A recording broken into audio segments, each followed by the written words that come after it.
오늘은 소망 없는 자라고 하는 제목으로 오늘 본문을 더 강해하면서 우리 한 줄씩 의미를 나누며 또 도전을 받기를 원합니다. 여러분, 우리 믿는 사람이든 믿지 않는 사람이든 교회 안에 있는 사람이든 밖에 있는 사람이든 사람들은 모두 거의 비슷한 고민을 가지고 있습니다. 그것은 사람은 죽고 나면 어떻게 될까? 또 죽으면 또 어떤 일이 사람에게 일어날까? 이 등의 고민들입니다. 얼마 전 스티븐 호킹 박사의 책을 보았습니다. 비 퀘스천에 대한 간결한 대답이라고 하는 책이 있습니다. 이 책은 10가지 주제에 대한 질문을 다루고 있습니다.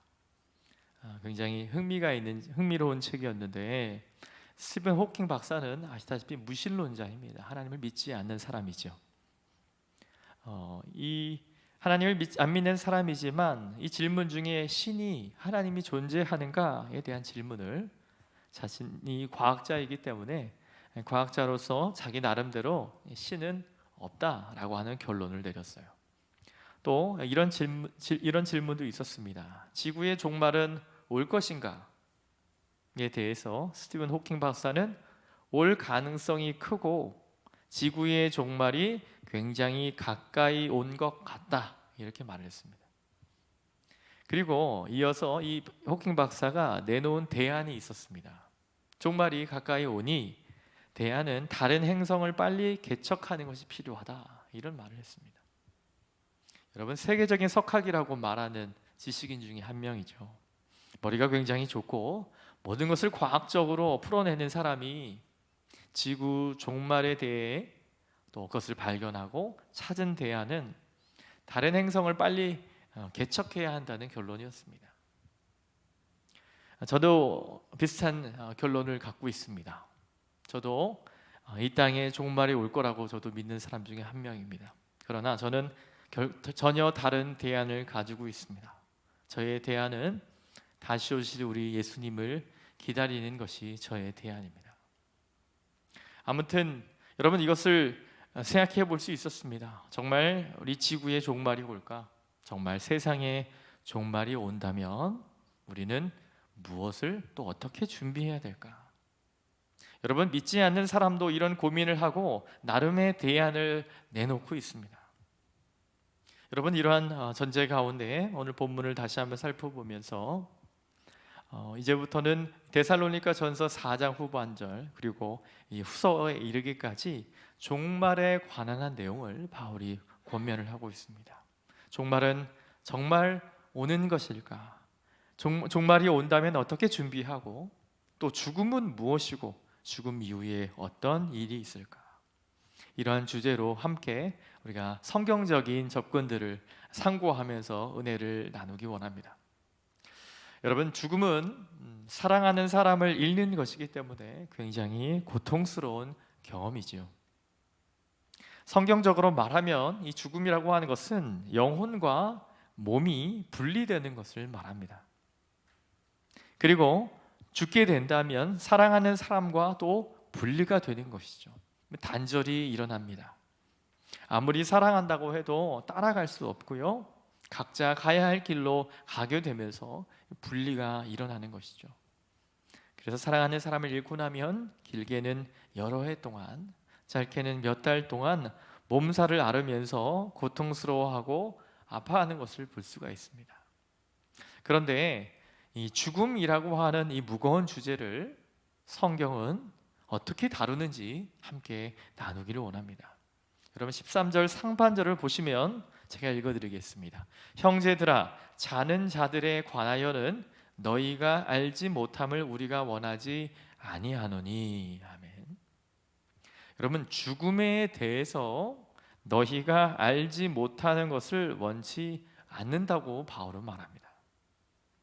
여러분, 죽음에 대해서 성경이 말하는 바를 반드시 알아야 함을 말하면서, 또한 죽음을 제대로 바라보고 제대로 반응하기를 원한다는 것이 오늘 13절에 보여주고 있는 주제입니다. 여러분, 저와 여러분이 살고 있는 이 사회는 특별히 죽음을 거론하는 것을 굉장히 어려워하죠. 금기시 여깁니다. 심지어 정말 1분도 하루도 1시간도 남지 않은 그런 중환자, 또 정말 죽을 날이 곧 다가온다는 사실을 아는데도 그 이에게 죽음을 이야기하지 않고 빨리 쾌차하기를 원한다라고 하는 긍정적인 이야기를 하는 것이 우리의 문화죠. 우리의 예의입니다. 여러분 죽음이라고 하는 것을 우리가 직시하지 않고 죽음을 잘 알지 못해서 많은 사람이 죽음에 대한 막연한 두려움을 가지고 있음을 우리는 생각해 볼 수 있습니다. 여러분, 죽음이 무엇일까요? 정말 무겁고 또 무섭고 부정적인 주제일 수 있습니다. 네, 그런 문화이니까요. 그러나 다시 한번 성경을 보십시오. 성경은 이렇게 말합니다. 이 죽음에 관하여 저와 여러분이 알지 못하기를 원하지 않는다고 말합니다. 지각이 열려서 죽음의 의미가 무엇인지, 죽음 자체가 무엇인지, 그리고 이 죽음 다음에 뭐가 있는지를 밝히 알아야 함을 성경은 오늘 말하고 있는 것입니다. 그 후반절에 이렇게 얘기합니다. 너희가 이 잠자는 일에 대해서 꼭 알아야 되는 이유는 이런 얘기죠. 소망 없는 다른 이와 같이 슬퍼하지 않게 하려 함이라. 아멘. 여러분, 사망은, 이 죽음은 분리와 단절을 낳는 것이기 때문에 어쩔 수 없는 슬픔과 아픔이 있는 것입니다. 여러분, 사랑하는 사람을 잃는 것은 이 땅에서 우리가 경험할 수 있는 가장 큰 고통 중에 하나이기 때문에 슬퍼하면 안 된다고 성경은 절대로 말하고 있지 않습니다. 죽음이 슬픈 것은 너무나 당연하고, 사랑하는 사람을 가까이 두고 볼 수 없는 데서 오는 그 고통과 그 눈물은 너무나 당연하고 정당한 것입니다. 여러분, 성경이 그 슬픔 자체를 반대하는 것이 아님을 아셔야 합니다. 그런데 이번 본문에서 성경이 주의를 주고 있는 것은 무엇이냐면, 슬픔이 아니라 소망이 없는 자들의 슬픔을 경계하는 겁니다. 슬픔에 사로잡히거나 슬픔에 짓눌리거나 죽음 자체의 공포심을 가지고 바라보게 하는 그런 소망 없는 자들이 하는 그 슬픔에 반대하는 것입니다. 여러분, 저와 여러분의 소망이 무엇인지를 알고 죽음이 어떠한 것인지 알아서 당연히 슬픈 상황이지만 소망이 있는 슬픔을 우리는 기대하는 것입니다. 여러분, 단순히 울지 말아라고 하는 얘기가 아닙니다. 소망이 없는 자처럼 그런 슬픔은 안 된다는 것입니다. 여러분, 우리는 죽음이 끝이 아닌 줄 믿습니다.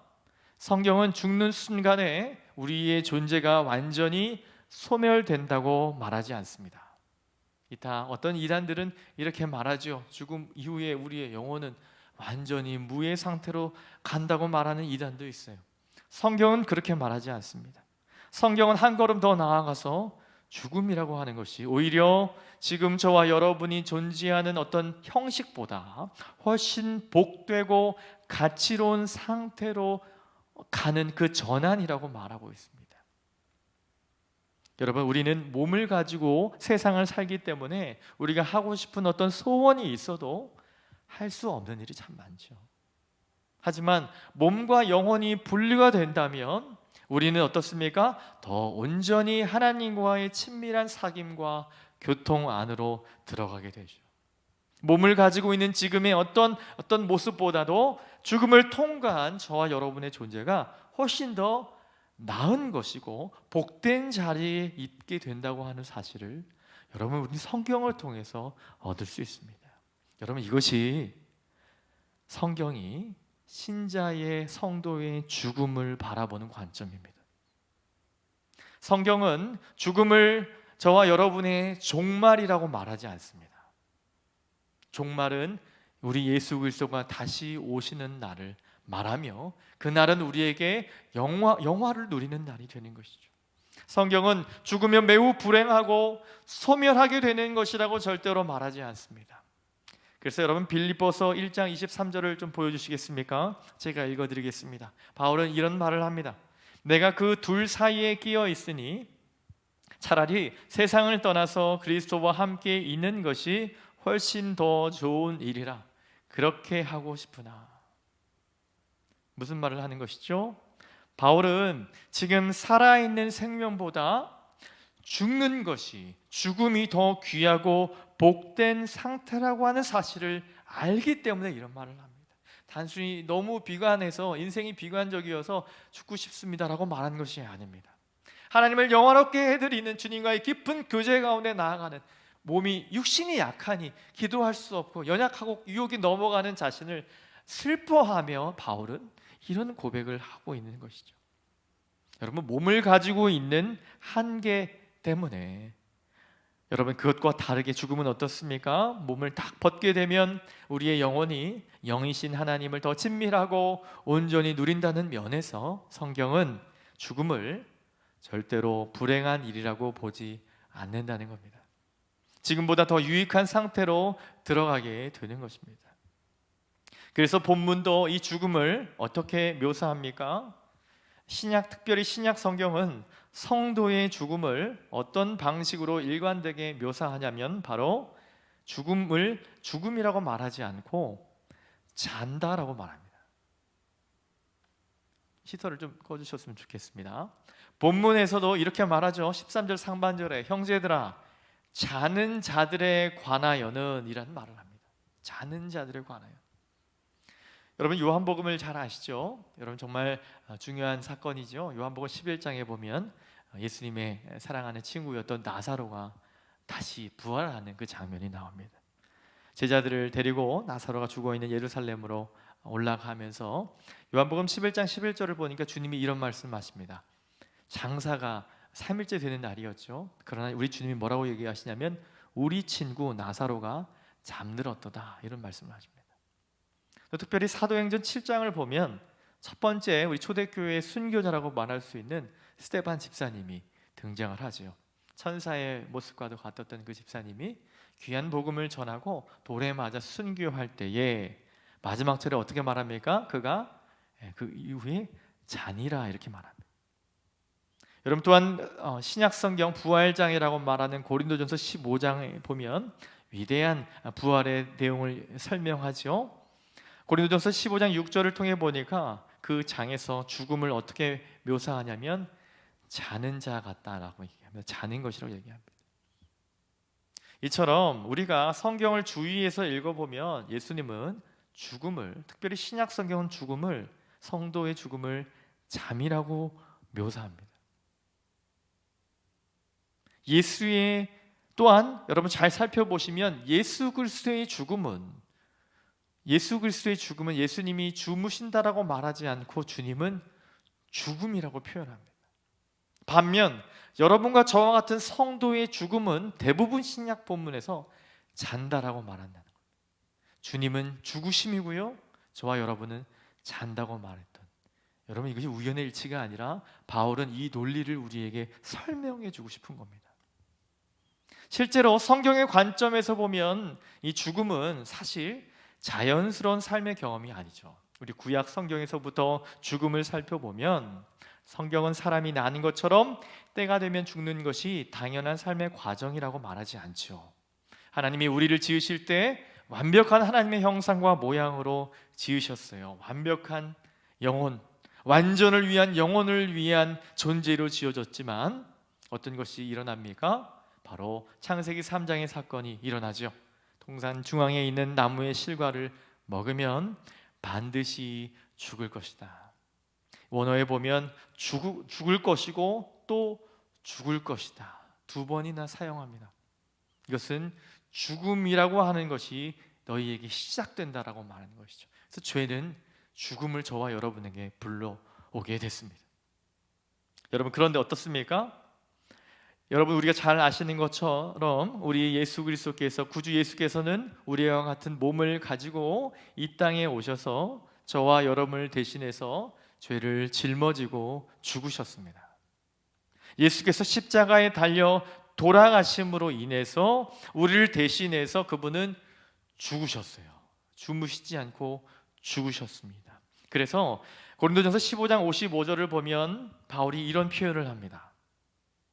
예수 그리스도의 십자가의 은혜를 믿은 성도의 삶 가운데 이런 고백을 합니다. 사망아, 너희의 승리가 어디 있느냐? 사망아, 내가 쏘는 것이 어디 있느냐?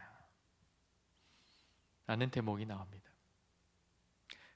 이제 사망은, 이 죽음은 저와 여러분에게 형벌과 저주로서 우리에게 오는 것이 아닙니다. 예수님을 믿는 진실한 성도에게, 저와 여러분에게는 사망의 과정이 남아있죠. 우리는 죽음을 경험하게 될 것이지만 그것은 형벌의 요소, 쏘는 것으로의 요소가 아니라 이 사망 아래 가두어두는 이 모든 이 요소로서의 사망은 예수 그리스도와 함께 다 사라져 버렸음을 믿으시기를 바랍니다. 그러므로 저와 여러분에게 사망은 삶의 한 과정이지만 형벌과 심판의 요소가 제하여졌다라고 하는 사실을 보게 되는 것이죠. 예수 그리스도께서 저와 여러분을 위해서 죽으셨기 때문에 저와 여러분에게는 더 이상의 형벌이 없는 것입니다. 자, 그렇다면 왜 성도에게 잔다라고 표현했을까? 성도들의 죽음을 잔다라고 표현했을 때 성경은 두 가지 중요한 비유를 우리에게 설명해 줍니다. 예수께서 죽음에서 형벌이란 요소를 제외하시고 죽음을 잠이라고 우리에게 재해석해 주실 때 잠에는 이 두 가지의 내용이 나오는. 첫 번째로 뭐냐면, 왜 잠에 비유했어요? 첫 번째는 안식하는 것이기 때문에 그렇습니다. 여러분, 잠이 무엇입니까?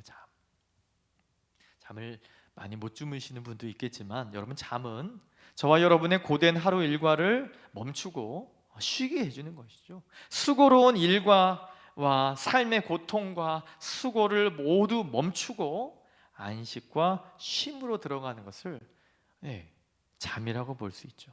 여러분, 우리가 몸이 아파서 약을 섭취하시더라도, 어떤 것을 섭취하시더라도 우리가 쉼을 통해, 잠을 통해서 이것이 대사가 이루어지고 또 회복되기도 하고요.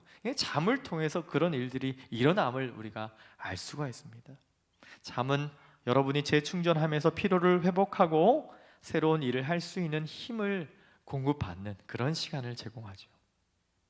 여러분, 우리 주님께서 저와 여러분을 대신해서 죽으셨기 때문에 저와 여러분에게 죽음은 더 이상 형벌의 요소가 아니라고 말씀드렸고, 잠의 요소만 남아있어요. 그 첫 번째 하나가 우리가 쉰다라고 하는 사실이죠.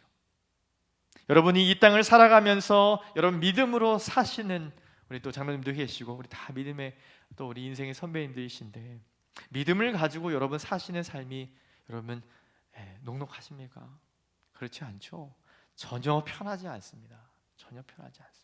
신앙 지키기가 여러분 쉽지 않은 것 여러분 더 잘 아실 겁니다.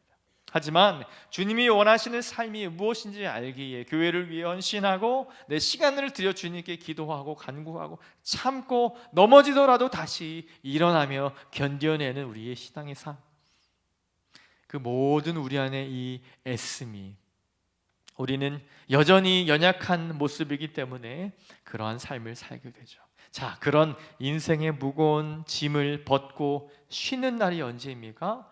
성도에게 다가가는 죽음이라고 하는 것입니다. 여러분, 이 죽음은 그래서 두려운 것이 아닙니다. 죽음은 하나님이 우리에게 주신 은혜라고 말할 수 있습니다. 성도의 죽음은 하나님이 주시는 은혜인 줄 믿습니다. 우리가 한 번도 경험해 보지 못한 것이기 때문에 두려우실 수 있어요. 그러나 소망 얻는 자들이 생각하는 그 두려움과 전혀 다른 두려움임을 여러분 보셔야 합니다.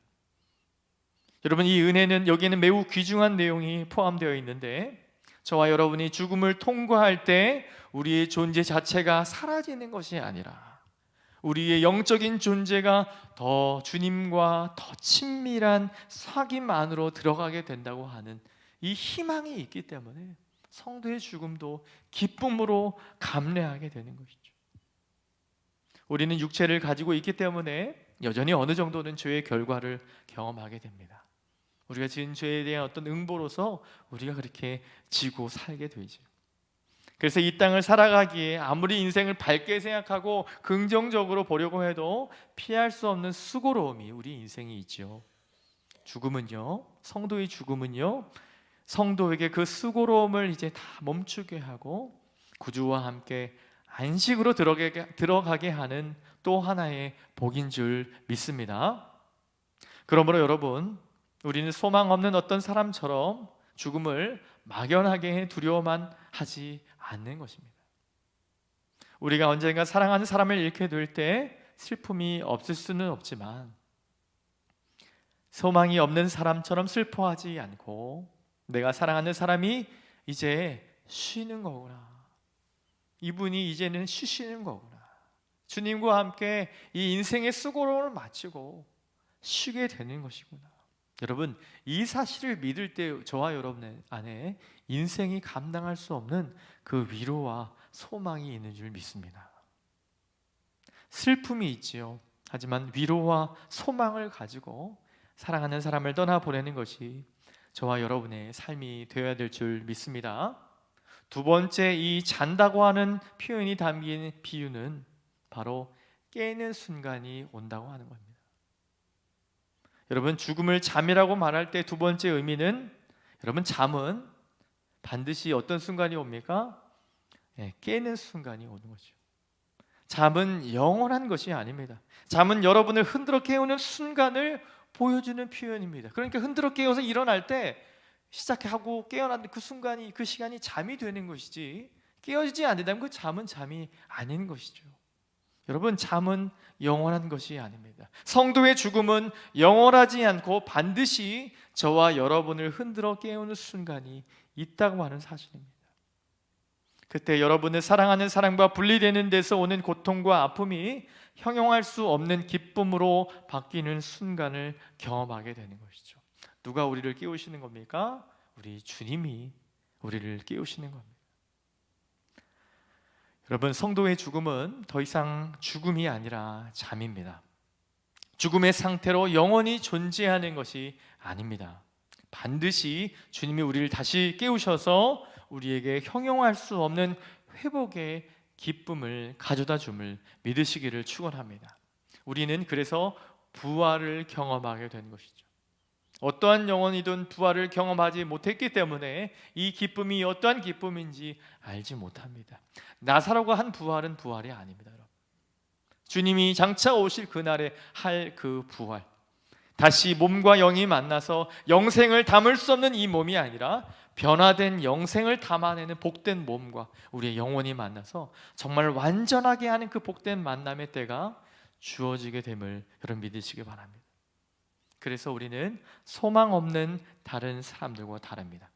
우리에게도 죽음은 아픈 것이고 슬픈 것이지만, 사랑하는 사람을 잃는 것은 너무나 슬픈 일이지만 소망 없는 자와 다릅니다. 우리는 우리를 흔들어 깨우실 우리 구주를 기다리는 사람인 줄 믿습니다. 사랑하는 여러분, 우리가 죽음을 잠으로 보고 소망이 없는 자처럼 죽음을 슬프게 맞지 않을 수 있는 근거가 무엇일까요? 호킹 박사가 그렇게 철저히 과학적인 논지를 가지고 온갖 것을 풀어내면서도 하나님의 존재를 끝까지 부정하면서도 지구의 종말이 가깝다고 하는 것을 인식하고 있으면서도 주님의 오심을 믿지 못하고 다른 행성을 찾아야 한다고 말하는 그 막연한 긍정과 저와 여러분이 믿고 있는 바가 정말 다른 것입니까? 정말 여러분 부활을 기다리고 계십니까? 정말 여러분은 죽음이 마지막이 아니라고 믿고 계십니까? 사랑하는 사람을 떠나보낼 때 완전한 이별이 아니라 또 다른 만남이 저와 여러분 앞에 있다고 여러분 믿으십니까? 그렇다면 그 근거가 무엇일까요? 여러분, 너무 중요한 사실입니다. 기독교의 신앙의 이 정점인 이 부활의 사건의 믿음의 근거가 무엇입니까? 이것은 막연한 낭만적인 추측이나 기대나 소원에 불과한 것이 아니에요. 그렇게 만나게 되겠지가 아니라 반드시 그렇게 될 것이라고 성경이 증언하죠. 그래서 오늘 본문 14절을 보겠습니다. 그 주제를 다루고 있어요. 한글 성경에는 접속사가 없지만 원문에는 왜냐하면이라는 말로 계속 이어집니다. 왜 이렇게 생각해야 하냐면, 왜 여러분이 이것을 아셔야 하냐면 이라고 바울은 말하면서 14절을 읽어드리겠습니다. 왜냐하면 우리가 예수께서 죽으셨다가 다시 살아나심을 믿을진대 이와 같이 예수 안에서 자는 자들도 하나님이 그와 함께 데리고 오시리라. 아멘.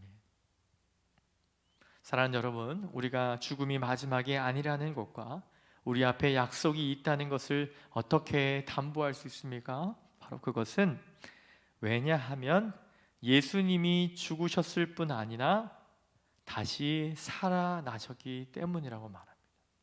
저와 여러분에게 부활이라고 하는 것을 믿을 수 있는 믿음의 근거가 되는 사건은 바로 우리 주님이 다시 살아나셨기 때문이라는 겁니다. 그래서 부활 신앙이 기독교 신앙이라고 말하는 겁니다. 이것이 성경이 가지고 있는 기준입니다. 저와 여러분이 죽음이라고 하는 과정을 통과하지만 죽음이 저와 여러분을 이기는 것이 아니고 죽음이 우리의 존재를 멸절시키는 것이 아님을 어떤 근거로 알 수 있습니까? 이렇게 단언코 얘기하시면 됩니다. 우리 주님이 부활하셨기 때문입니다. 우리 주님이 부활하셨기 때문에 저와 여러분이 뭐 하시는 걸 거예요? 부활할 것인 줄 믿는 것입니다. 성경은 예수의 죽음과 부활을 다룰 때마다 이렇게 얘기합니다. 예수께서 죽으셨고 예수께서 살아나셨다라는 말만 하는 것이 아니라 꼭 이런 표현을 바울은 말합니다. 예수께서 너희를 위하여, 우리를 위하여 죽으셨으므로 우리가 예수와 함께 십자가에 못 박혔고 예수께서 살아나심으로 우리가 예수와 함께 살아났다고 말합니다. 그래서 예수님은 요한복음 3장 15절에 이렇게 얘기하는 것이요, 나를 영접하는 자는 누구든지 영생을 얻게 된다. 바로 예수님의 이 부활을 말하는 것입니다. 예수의 생명과 부활은 소망 없는 자처럼 죽음을 슬퍼하지 않을 근거가 되는 것입니다. 고린도전서 15장에서 예수님의 부활을 말하면서 바울은 예수님께서 잠자는 자들의 첫 열매가 되셨다라고 말합니다. 농사를 지어본 분들은 이 첫 열매가 어떤 의미인지 아실 겁니다. 사실 첫 열매는 크지 않죠. 크지 않아요. 작습니다. 첫 열매가 농부에게는 기쁨이 되는 이유가 뭘까요? 농사를 짓지 않은 분은 잘 모를 겁니다. 첫 열매가 뭔가 위대한 거라고 생각해요. 그렇지 않죠. 첫 열매가 기쁜 이유가 뭡니까? 이제부터 열매가 시작된다고 하는 것을 알기 때문입니다. 첫 열매는 농부들에게 가장 큰 기쁨입니다. 첫 열매 자체도 좋지만 열매가 맺히면 그때부터 본격적인 추수가 시작되는 것을 알기 때문입니다. 여러분, 우리 주님이 부활의 첫 열매가 되신 줄 믿으십니까? 그렇다면 그 다음은 저와 여러분이 부활하게 될 것이에요. 여러분, 이 믿음으로 오늘을 살아가시긴 여러분 되기를 바랍니다. 주 안에서 사랑하는 여러분, 막연한 희망 섞인 기대가 아닙니다. 예수께서 살아나신 것은 그 안에서 여러분과 제가 죽음을 이기는 부활을 믿을 수 있게 되는 줄 믿습니다.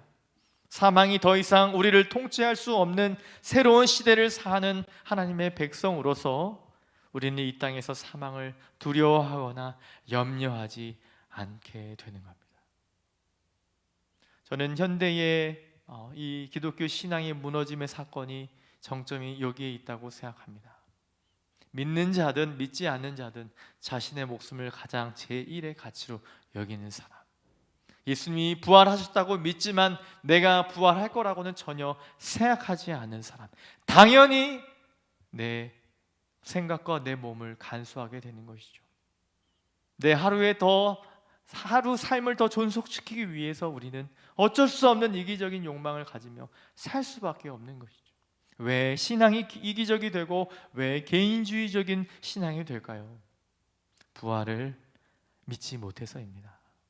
사랑하는 성도 여러분, 죽음이라고 하는 것이 저와 여러분에게 가까이 들려오고 그런 자리에 올 때마다 여러분 다시 한번 여러분의 믿음을 확인해 보시기 바랍니다.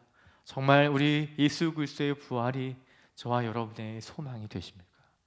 아니면 여러분의 건강이 여러분의 소망이 되십니까? 여러분의 젊음과 여러분의 어떠한 이 물질이나 어떠한 상황이 여러분의 소망이 되십니까? 예수를 기억하며 예수 그리스도의 십자가와 부활을 생각할 때마다 내게 주신 하루의 가치를 알고 성실하게 살아나가는 사람, 내 것을 내 것이라 여기지 않고 도울 수 있고 섬길 수 있는 사람. 여러분, 그런 사람들이 교회를 이루어갔고 오늘까지 이렇게 교회가 있게 된 것입니다. 사랑하는 성도 여러분, 만약 저와 여러분들이 정말 마지막 순간에 병상에 누워있는 환우라고 한다면 저와 여러분의 고백이 이런 고백이 되었으면 좋겠습니다. 더 살고 싶습니다라고 하는 고백보다 먼저 가서 제가 기다리겠습니다 라는 고백을 했으면 좋겠습니다.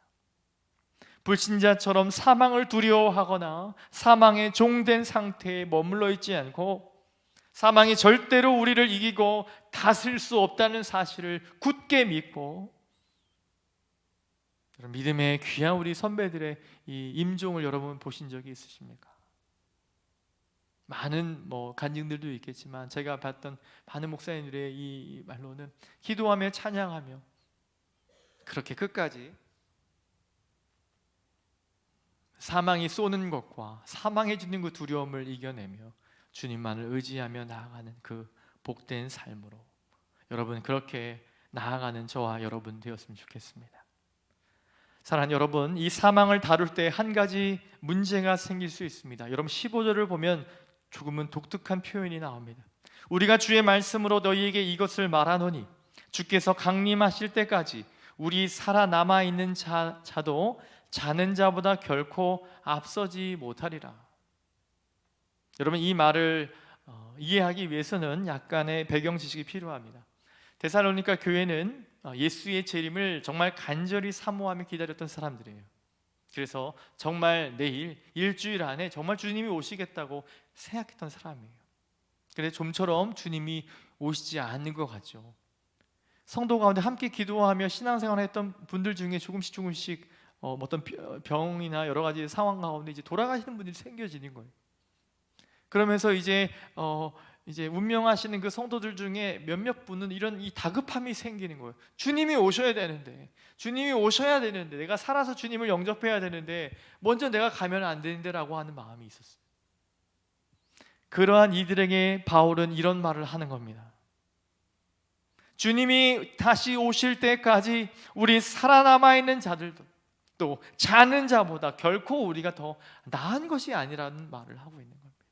여러분, 우리가 살아서 주님을 영접하게 되는 것이 복된 것이죠. 그러나 우리가 잠자는 자리 가운데 주님이 깨어서 일어나는 것보다 그것이 더 나은 것이 아니라는 겁니다. 무슨 얘기입니까? 주님이 오실 때 살아있든 죽든 관계없이 주님의 완벽한 십자가의 그 은혜로 말미암아 자격 없는 주님의 은혜로, 자격 없는 우리에게 베풀어 주신 주님의 공로로 우리는 영화로운 구원을 얻게 된다는 사실을 바라보라는 것이죠. 살아서 주님의 오심을 맞이하는 자나 먼저 죽은 자나 누가 앞서거나 뒤서거나 할 것 없이 완전하고 영화로운 구원을 어떠한 손색 없이 다 얻게 될 것이라고 바울은 말하고 있는 겁니다. 사랑하는 성도 여러분, 조국 사회는 늘 오래 사는 것이 복이다라고 말하죠. 오래 사는 자나 일찍 가는 자나 누구도 앞설 것이 없다고 성경은 말합니다. 왜 그렇습니까? 16절을 보십시오. 주께서 호령과 천사장의 소리와 하나님의 나팔 소리로 친히 하늘로부터 강림하시리니 그리스도 안에서 죽은 자들이 먼저 일어나고. 여러분, 주님이 오시기 전에 죽었던 성도들이 먼저 일어납니다. 그 영혼과 새로운 육체, 그런 이 부활이라고 하는 것을 누가 먼저 경험하는 것이죠? 먼저 잠자던 성도들이. 17절을 이어서 보시면 그 후에 우리 살아남은 자들도 그들과 함께 구름 속으로 끌어올려 공중에서 주를 영접하게 하시리니 그리하여 우리가 항상 주와 함께 있으리라. 아멘. 살아있는 자들은 그 후에 부활한다고 바울은 오히려 역설적으로 말하죠. 몸이 바뀌고 살아있던 영혼이 그 변화된 몸에 이 부활을 경험하게 될 때 먼저 죽은 자들, 잠자는 자들이 일어난다고 하는 사실이죠. 여러분, 본문에서 끌어올린다라고 하는 동사가 나와요. 이것을 한자어로 말하면 휴거입니다. 휴거. 여러분, 80년대, 90년대 우리 조국 사회를 많이 어지럽혔던 이 이단 사설이 많이 사용했던 이 휴거라고 하는 단어. 여러분, 끌어올리다라고 하는 단어의 의미는 갑작스럽게 저항할 수 없이 들려 올려짐을 말하는 거예요. 우리가 이렇게 하는 것이 갑작스럽게 들려 올림 받는 것을 말합니다. 우리 한국 교회는 종말과 관련해서 이 휴거를 주장하는 사람들의 어리석음 때문에 굉장히 오랫동안 고생했습니다. 휴거를 주장하는 사람들의 공통점, 특별히 사이비 이단들이 무슨 말을 했습니까? 말세에 큰 고난의 때가 오는데 자기들은 그 고난 받지 않고 먼저 휴거된다고 생각했어요. 당연히 비성경적인 말입니다. 여러분, 성경은 저와 여러분이 예수님을 잘 믿는 성도라고 해서 고난을 면해 준다고 말하지 않죠. 우리도 틀림없이 휴거를 경험하게 될 것이요, 성경적인 휴거를 경험하게 되지만 고난을 통해서 그것을 통과하며 휴거되는 것이죠. 성경은 고난을 통과하는 휴거를 말하고 있습니다. 주님이 오실 때 몇 가지를 좀 더 살펴보겠습니다. 호령과 천사장의 소리와 하나님의 나팔 소리로 친히 하늘로부터 강림하시리니. 주님이 어디서부터 오신다고 하지요? 하늘로 오신다고 합니다. 하늘에서부터 오신다고. 대부분의 재림을 묘사하는 부분을 보면 주님은 하늘로부터 오신다고 말합니다. 이것은 어떤 개념이라기보다 주님이 계셨던 곳에서 우리가 있는 이 땅으로 오시는 것을 표현하는 것으로 볼 수 있어요. 그 다음에 주님의 오심을 여러분 잘 보십시오. 누가 오신다고 말합니까? 주님이 직접 오신다고 말합니다. 어떤 천사를 보내거나 다른 일을 보내는 것이 아니라 본인께서, 주님이 친히 오신다는 겁니다. 주님이 직접 내려오시는 것을 우리는 뭐라고 하죠? 재림이라고 말하는 거예요. 또 본문과 관련해서 가장 중요한 것인데요, 어떠한 징후가 있습니까? 호령과, 이름을 부르는 거죠. 호령과 천사장의 소리와 하나님의 나팔 소리. 신학자들은 이거 가지고 많이 갑론을박합니다. 이 세 가지가 무엇이냐, 셋 다 다른 소리냐, 한 소리인데 세 가지로 나누는 것이냐. 저는 그것을 나누는 것에 의미가 없다고 생각합니다. 어쨌거나 본문이 말하고 있는 중요한 한 가지가 무엇입니까? 우리 주님이 오실 때 그러한 소리들이 있다는 겁니다. 호령과 천사장의 소리와 하나님의 나팔 소리. 모든 구약의 비유를 펼쳐보면 이것은 모든 사람에게 들려오는 소리입니다. 특정한 이들만 들을 수 있는 소리가 아니라 모든 사람이 들을 수 있는 소리. 여러분, 싸울 필요가 없어요. 나중에 들으시면 돼요. 녹음해서 들으시면 됩니다. 주님이 다시 오실 때 이 소리들이 나게 될 거예요. 주님을 무시한 자나 주님을 거절한 자나 주님 오심을 기대하는 어떤 성도들, 모든 이의 귀에 들려올 줄 믿습니다. 예, 이 소리가 온다는 거죠. 강력한 그 권세 있는 그 소리, 죽음에서 사망으로, 사망에서 생명으로 옮길 수 있는 그 권세 있고 강력한 소리가 주님이 오실 때 있게 된다고 하는 것이죠. 그분이 직접 이 땅에 오시는 사건. 여러분, 오늘날 우리 한국교회를 괴롭히는 이단 중에 한 집단은 그분이 이미 오셨다고 말하죠. 자기가 그분이라고 말하는 사람들도 있어요. 왜 이단일 수밖에 없을까요? 네, 여러분 무슨 소리 들으셨습니까? 네, 아직 주님이 오시지 않았습니다. 그분은 성령께서 우리 안에 계시죠. 그분은 하늘로 올라간 그대로 그 몸으로 이 땅에 오실 거고요, 우리 모두가 그분을 보게 될 것이고, 그보다 먼저 죽은 자가 살아나는 일이 있게 되는 것이죠. 여러분, 성경은 이렇게 분명하게 오십니다. 주님의 오심은 모두가 알 수 있는 방식으로, 밝히 보아 알 수 있는 방식으로 오신다고 하는 것을 볼 수 있습니다. 예수님을 찌른 자도 보게 될 것이고요, 성도들이 보는 것은 말할 것도 없고 주님을 대적하고 원수처럼 살던 자도 다 보게 될 것입니다. 온 지구와 온 우주가 똑같이 그 일을 경험하게 될 것입니다. 오늘 본문을 정리하며 바울은 18절, 마지막 18절에 이런 말을 합니다. 주님이 이 귀한 교훈을 데살로니가 교회와 저와 여러분에게 주시고 뭐라고 말씀하십니까? 18절 우리 함께 읽어보도록 하겠습니다. 시작. 그러므로 이러한 말로 서로 위로하라. 저와 여러분이 오늘 이 짧은 시간 살펴본 이 말씀들과 이 진리들을 서로 뭐 하라는 거예요? 위로하라는 거예요. 이 말로.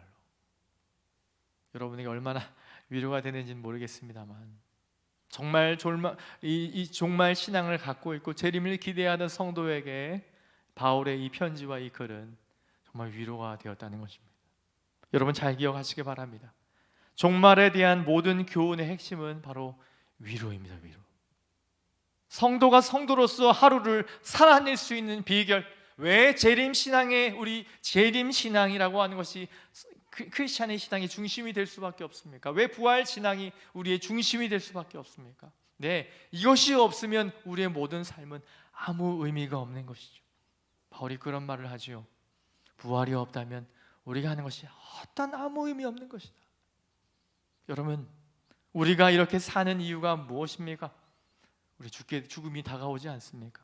죽음이 마지막이라고 한다면 우리의 인생의 어떤 것은 그저 부질없는 것 중에 우리가 계속 새벽마다 전도서를 묵상하고 있는데 정말 그럴 수밖에 없습니다.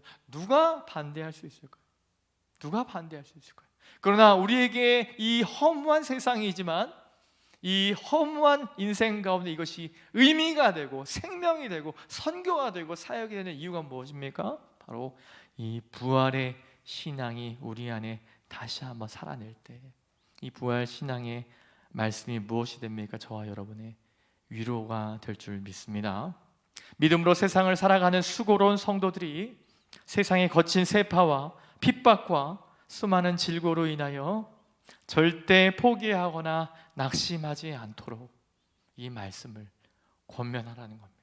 이 말씀을 꼭 기억하라고 합니다. 죽음에 관하여 너희들이 무지하지 않기를 바랍니다. 여러분 꼭 아셔야 됩니다. 꼭 이 죽음에 대한 성경적인 가르침과 예수 그리스도의 부활을 반드시 이해하셔야 합니다. 이 말을 하고 있는 겁니다. 약속 없는 사람처럼 살지 않고 분명한 약속을 기다리는 사람처럼 죽음조차도 우리를 절대로 이길 수 없다는 사실을 붙들고 믿음으로 견고하게 살도록 위로하는 것이 종말을 다루는 성경적인 또 성경이 제안하는 성도의 바른 자세인 줄 믿습니다. 그러므로 우리 주님 오실 때를 생각하면 잘 깨어있는 것도 중요하지만 믿음으로 서로를 위로하고 세상이 휘두르는 협박과 공갈 앞에 절대로 지지 않는 것도 중요한 것입니다. 말씀을 정리하겠습니다. 사랑하는 여러분, 소망 없는 사람처럼 슬픔이 우리를 사로잡게 두지 마시길 바랍니다. 고난을 경험하는 순간에도 정말 사랑하는 사람을 떠나 보내야 하는 그런 순간에도 슬프거나 두렵지 않을 수는 없지만 소망이 분명히 있는 자처럼 믿음으로 서로를 위로하고 격려하고 붙드시기를 바랍니다. 삶의 어떤 순간에도 믿음을 잃지 않고 신실하게 사는 복된 경험이 여러분의 것이 되기를 주님의 이름으로 축원합니다.